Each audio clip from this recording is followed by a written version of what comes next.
The Lord be with you. and with your spirit. A reading from the Holy Gospel according to Matthew. Glory to you, O Lord.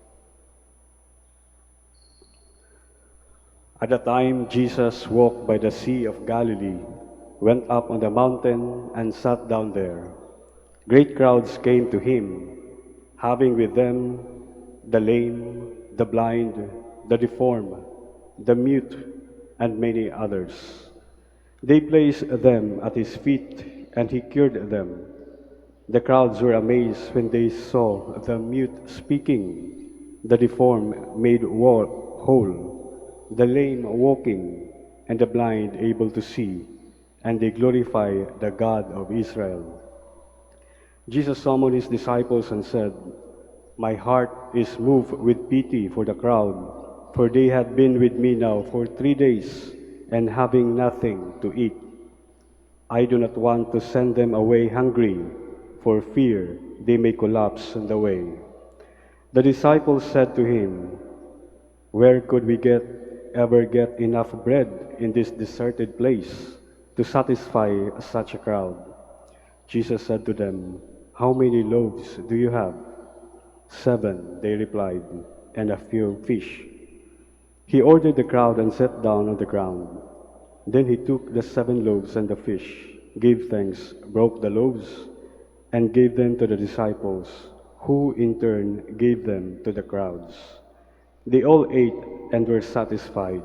They picked up the fragments left over, 7 baskets full. Brothers and sisters, the Gospel of the Lord. Praise to you, Lord Jesus Christ. Please be seated.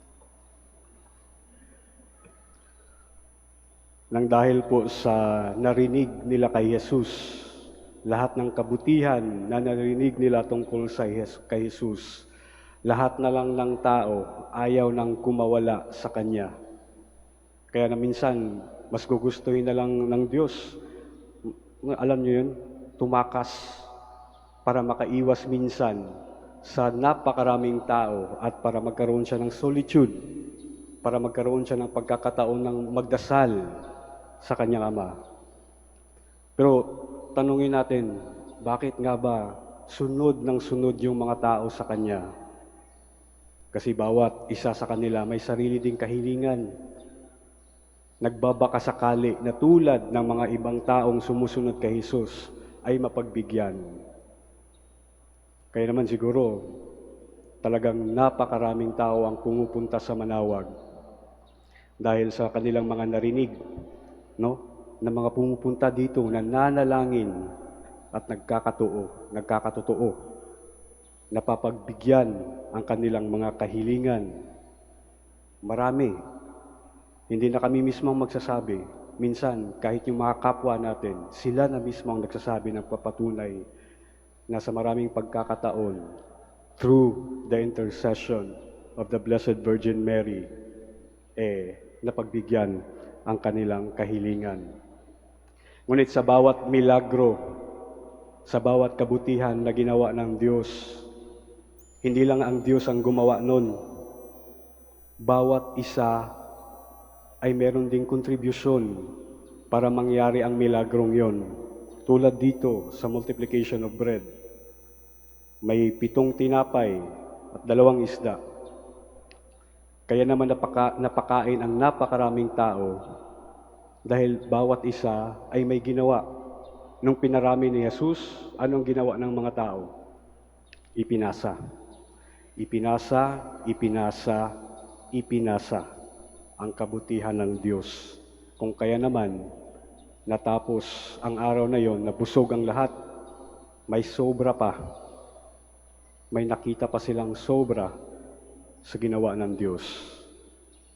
Paano na lang kung binahagi ng Diyos ang mga tinapay na yon, sa first layer pa lang ng mga tao sa kanyang paligid, tinago na sa takot na magutom. Kaya nangyari, yung nasa gitna, nasa dulo, mamamatay sa gutom.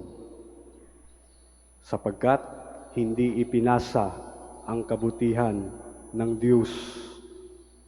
Nakareceive, nakatanggap, pero nananatili sa kanila. Hindi ibinahagi. Kung ganun yung mangyayari, tatawagin pa kaya natin yung milagro? Kung malaman nating ang daming namatay sa gutom dahil sa kakasunod nila sa Diyos. At yung mga nahirapan at nagutom, siguro magdadalawang isip na rin next time. Susunod pa ba tayo kay Jesus? Baka manginginig na naman tayo sa gutom. Nangyari iyon, naging successful ang miracle of the multiplication of bread dahil hindi lang si Jesus, kundi ang bawat isa ay mayroong kontribusyon. Pwede po nating itanong sa ating sarili, every time we receive goodness from the Lord, ito pa ay dumadaloy, ito ba'y napupunta din sa iba o nananatili lang sa atin?